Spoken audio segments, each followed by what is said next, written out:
آپ نے غور کیا ہے کہ آج کا ہر دوسرا گھر بخار، کھانسی اور نزلے کی لپٹ میں ہے۔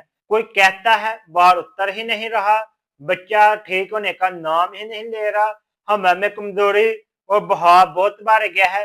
اور اسی دوران قومی ادارہ صحت NIH نے واضح وارننگ جاری کر دی ہے۔ موسمی انفلوئنزا تیزی سے پھیل رہا ہے اور فلو سیزن میں اس کی شدت میں اضافہ ہو سکتا ہے۔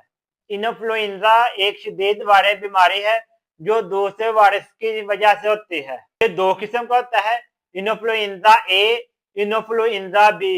یہ وائرس ہر سال وباؤں کی صورت اختیار کرتا ہے، موسم بدلتے ہی تیزی سے پھیلنا شروع کر دیتا ہے، اسپتالوں پر بوجھ بڑھا دیتا ہے۔ عام نزلہ زکام میں ہلکا بخار، ہلکی کمزوری، جبکہ انفلوئنزا میں تیز بخار، جسم ٹوٹ جانا، شدید کمزوری، پیچیدگیوں کا خطرہ بڑھ جاتا ہے۔ آئیں اب دیکھتے ہیں انفلوئنزا کیوں پھیل رہا ہے۔ اس کی سب سے بڑی وجوہات موسم کی تبدیلی ہوتا ہے، رش والی جگہ پر جانا، مثلا اسکول، بازار، شادی ہال وغیرہ ہے، کھانسی اور چھینک کا غلط طریقہ، ہاتھ نہ دھونے کی عادت، کمزور قوت مدافعت۔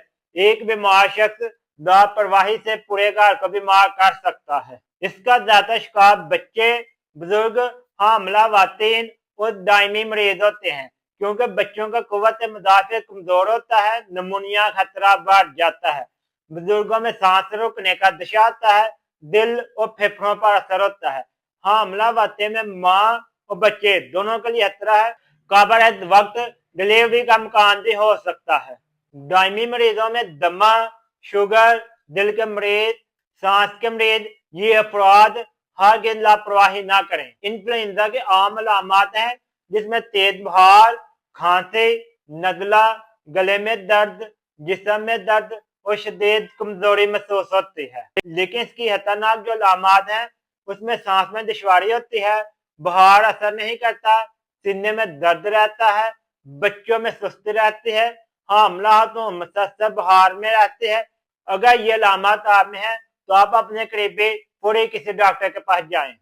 یاد رکھیں انفلوئنزا وائرل بیماری ہے، ہر مریض کو اینٹی بائیوٹک نہیں دی جاتی۔ بخار میں پیراسیٹامول لے لیں، آرام اور پانی زیادہ کریں، شدید صورت میں ڈاکٹر کے مشورے سے دوا لیں، خود سے اینٹی بائیوٹک نہ لیں یا خود سے گھر میں دوا بدل کر نہ لیں۔ اگر آپ کو کھانسی یا کمزوری فیل ہوتی ہے تو نیم گرم پانی میں 1 چمچ شہد کا مکس کر کے پی لیں، اور بزرگوں کے لیے ادرک اور تلسی کا قہوہ بنا کر دیں۔ اگر کسی کا ناک، گلا اور سانس میں مشکل ہے تو اس کو بھاپ لیں۔ کوشش کریں ہلدی والا دودھ لیں، یہ قوت مدافعت بڑھاتا ہے۔